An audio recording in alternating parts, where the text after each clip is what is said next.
D'Arnaud Miguet à un autre, Arnaud Moreau. Rebonjour Arnaud, Rebonjour. pour évoquer avec vous toutes ces réactions après la mort de Jean-Pierre Marielle, notamment de passionnés de cinéma. Mais comme Gilles Jacob, qui préside donc le Festival de Cannes, Jean-Pierre Marielle avait cette gouaille imprévisible, ce grain de folie qui transcende un immense acteur. Voilà, les réactions affluent, notamment celle de Franck Riester, ministre de la Culture. Il avait tout, la voix, le charisme, les yeux rieurs et le sens du jeu, toujours juste et inattendu.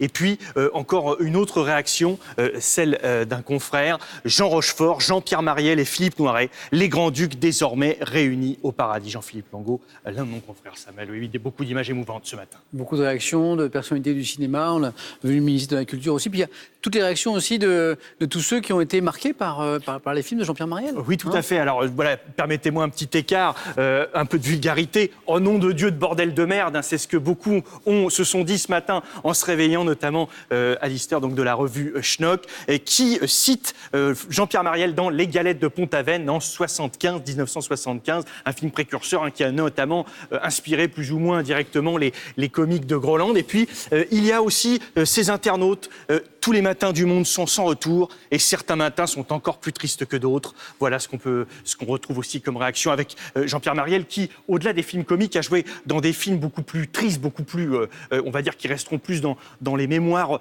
comme des chefs-d'œuvre tous les matins du monde, donc avec une distribution exceptionnelle, ou Les Grands-Ducs encore. Et puis, voilà, chacun s'amuse à mettre des petites photos. Ça me rappelle tel film, ça me rappelle un autre. Ici, donc, Les Grands-Ducs. Et puis, voilà, cet internaute qui parle du film L'Émile, le train de la liberté. Et puis, donc, la revue Schnock, on en parlait. La revue Schnock qui avait rendu, il y a quelques années, un très grand hommage à Jean-Pierre Marielle avec une longue interview. Et cette revue revenait sur tous les films de sa carrière, ses grandes phrases, ses expressions. Voilà, il nous manque déjà. Un grand merci, merci beaucoup. Arnaud, il nous reste quelques secondes avant la météo, je vous emmène